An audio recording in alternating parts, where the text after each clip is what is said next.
and welcome to the Martini Shot, home of movie reviews and movie-themed cocktails. My name is Brandon. Today we are reviewing the 2023 crime drama Killers of the Flower Moon. But before we do that, let's pour us a little glass of liquid gold in the form of a cocktail I've named the Sho-Mee-Kah-See. No, it doesn't mean handsome devil like Ernest may stupidly think. Sho-Mee-Kah-See is the Osage word for coyote, and damn is that not a perfect way to describe Ernest and his lot. Sick little scoundrels hoping to feed off of the corpse of the Osage Nation. This is a whiskey cocktail flavored with Oklahoma's state fruit, the strawberry, which is given some herbaceousness from thyme and chartreuse, as well as a bit of a nice bite thanks to some ginger. This is a long review up ahead, and I gotta keep my throat properly lubricated, so let's not wait any longer and make this thing, shall we? This is going to be a shaken cocktail, so go ahead and grab a shaker. First, we're going to start with some fresh lime juice at half an ounce, followed by a homemade ginger syrup, also at half an ounce. Next, you'll be adding 2 strawberries, cut and diced, and about 2 sprigs of thyme. Now for our alcoholic ingredients, you're going to be adding some green chartreuse at only a bar spoon, and then our main spirit, bourbon whiskey, at 2 ounces. And last but not least, we're going to give this drink one final seasoning with just a little pinch of salt. This is really going to help to elevate some of the flavors in this cocktail, particularly the lime juice, the bourbon, and the thyme. All right, get some ice in there and let's shake to chill. Go ahead and fill a rocks glass with some ice and then double strain the cocktail into it. And then finally, garnish it with a sprig of thyme. And there you go, now you have the Sho-Mee-Kah-See. Bourbon's definitely up front, but you also get some of that strawberry. It's not overtly sweet, which I really enjoy. You get a little bit of those bright flavors like the aforementioned strawberry as well as the lime, but then it's kind of brought back a little bit, kind of grounded, thanks in part to those more herbal flavors, the thyme and the green chartreuse. You're only using a little bit of that green chartreuse, but it goes a long way, trust me. And of course, the flavors of peppercorn from the green chartreuse and the flavor of the thyme, they are both elevated by that little addition of salt. Trust me on that one, it really kind of brings out those flavors and just kind of transforms the cocktail. And you're also getting this nice little kind of tart punch, which is a combination of that lime juice and also the ginger syrup. That'll basically kind of come down to how you make your ginger syrup. I tried to make mine as strong as possible and just kind of work my way from there. This is a great balance of tartness and earthiness, made with some unique flavor pairings that really do gel together once they're all in the glass. Now that we have our drink, let's dive right into the review. I have been wanting to talk about this film for a while, but wanted to wait until the spooky season had passed so it would feel a bit more appropriate. But in the meantime, there's been plenty of discussion around this film. Is it too long? Is it too woke? Is there not enough jingling keys to keep the youth's attention? Well, we're gonna touch on all of that, but first, a brief rundown. Killers of the Flower Moon is a crime drama directed by legendary filmmaker Martin Scorsese, which focuses on the true story of the Osage Nation murders that took place in 1920s Oklahoma. Essentially what had happened was the Osage Native Americans were systematically picked off in order for a bunch of white folk to inherit or steal the wealth the tribe had accrued since the discovery of oil on their tribal land. The film is primarily told from the perspective of a man named Ernest Burkhart who married an Osage woman named Molly Kyle in order to secure her family's head rights. In collaboration with his uncle William King Hale, Ernest goes on to participate in the depraved murder of the Osage people, while the people around him he claims to love suffers. First, let's talk about Marty. Casual viewers may know him as the mob movie guy, or the arch enemy of superhero movies.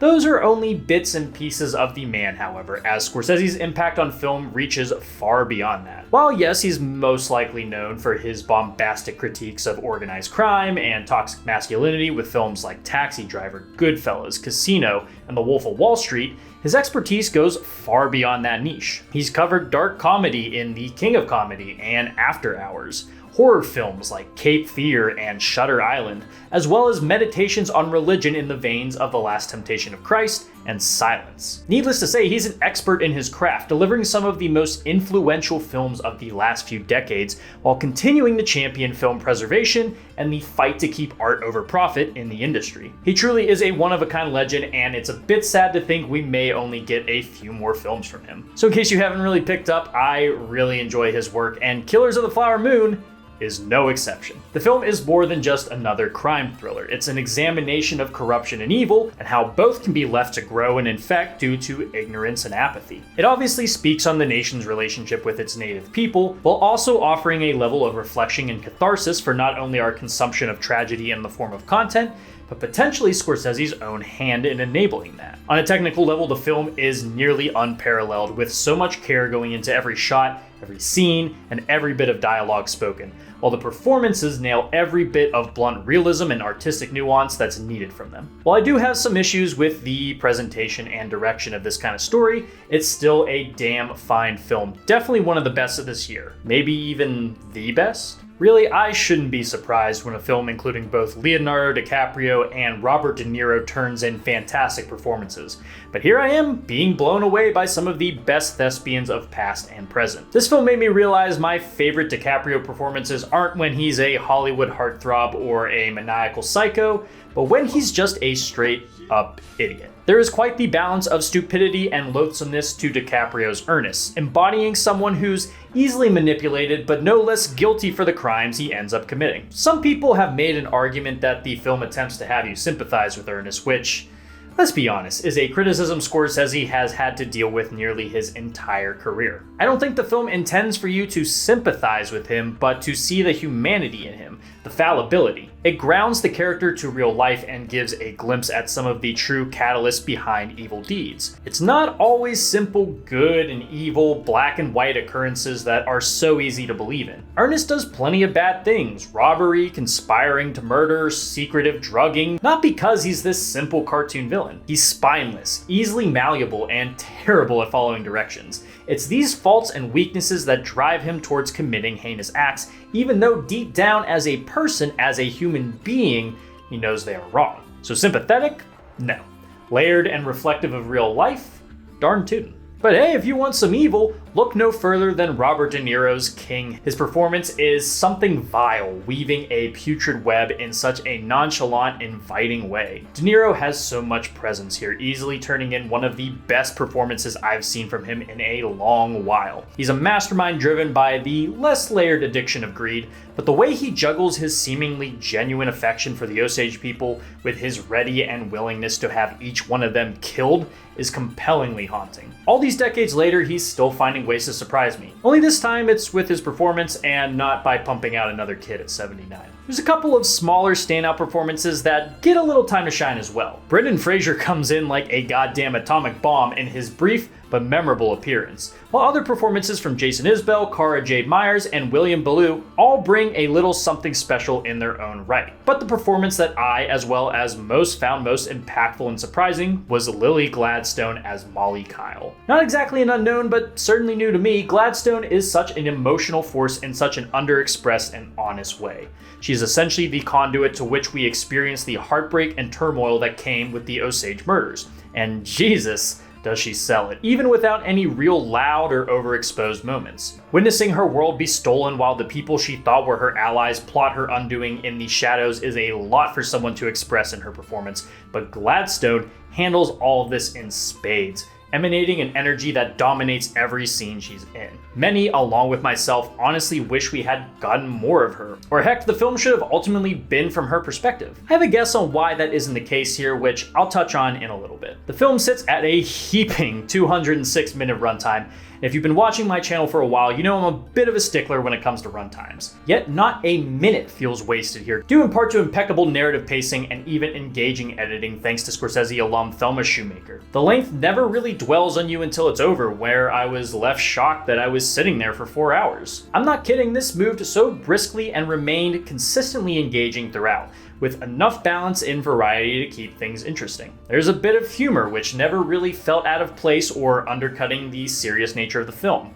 There's a bit of shocking violence, but it's used where it's needed, never feeling gratuitous or shock for shock's sake. There's the quiet, meditative moments where you just have no choice but to take everything in, not just from a story perspective, but also just from the pure technical grandeur on display. The sharp, imposingly muted tones of the white folks' clothing are combated by the colorful expression of the Osage attire, while even the dusty, sprawling backdrop of Oklahoma pastures manage to pop. The entire film is just one well-oiled machine with no slip-ups, no cracks, no hiccups. It's astounding that Scorsese is able to operate on this kind of level decades later. Like him or not, he is one of a kind and his work absolutely deserves the artistic praise it's gotten. So, the elephant in the room that many have brought to attention with this film. Why is a movie about the heart-wrenching tragedy of one of America's most marginalized people being told by someone not from that group of people? This is a completely fair criticism, and I think Scorsese knows this. This would explain the controversial yet understandable decision to place the perpetrators of this horrible moment in human history at the forefront of the story. It's truthfully the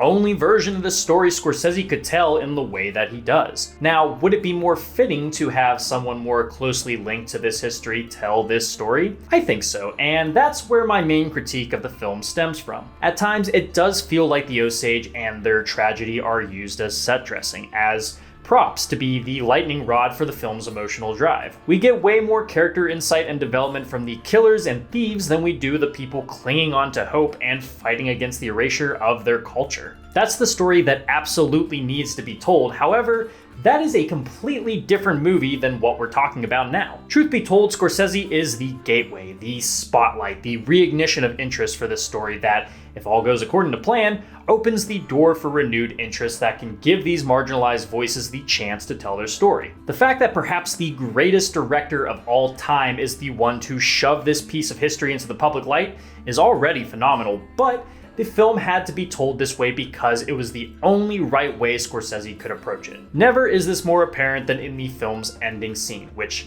I am going to spoil. If you haven't seen the film yet, you can skip to this time code to avoid all those spoilers. I'm going to keep it brief, but I think it's important I talk about this. Final warning, all good? Okay. So the film ends with a radio show that essentially ties the story up, recounting the arrest of Ernest and Hale and the fate of Molly. All of this is accompanied by actors delivering corny lines, implied to be what was thought these people were saying at the time, sound effects, and a live studio orchestra. It details how Ernest and Hale eventually got paroled while several other contributors in the murders were never even tried due to lack of evidence. It somberly ends with the revelation that Molly would later die at 50 from diabetes, with no mention of the Osage murders in her obituary. And who delivers this last pronunciation?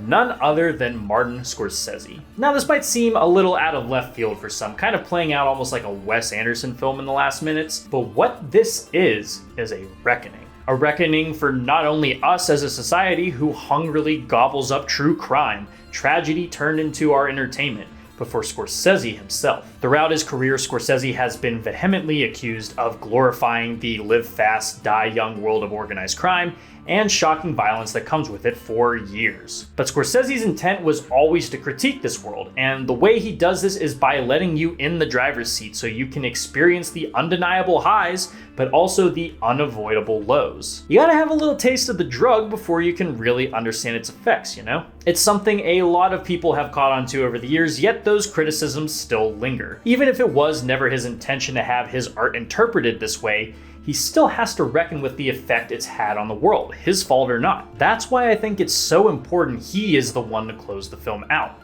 because he is acknowledging his impact on our bloodthirsty desires to see the worst humanity has to offer, while also being aware of the very real people who have suffered to give us these stories whose voices we'll never hear from. It's a bittersweet complicity that, at the end of the day, isn't entirely on the director, but the acknowledgement of it is so important. What more is there really left to say? This is a masterclass of directing, led by some of the best actors in the world, brought to life by an incredible team of artists. It's not the definitive tale of the Osage people and their tragic history, but God willing, this film will allow that story to come. We really don't have him for too much longer, so while Scorsese is still making art, go see Killers of the Flower Moon and form your own opinion. This is definitely not as accessible as some of his other films, and the runtime may scare you, but personally, I think this is the most important film Scorsese has made in quite a while. For my rating, I'm giving this film 4.5 owls out of 5. I'm definitely going to be watching this again, and honestly, by year's end, it may just be bumped up to a 5. Guys, thank you so much for tuning into this episode of the Martini Shot. If you saw Killers of the Flower Moon, let me know what you thought about it down in the comments. And if you like what you saw here and would like to see more, don't forget to like, subscribe, and follow me across all social media channels. Those links are down in the description below. If you enjoy movie reviews and movie-themed cocktails, be sure to check out my website, martinishot.blog.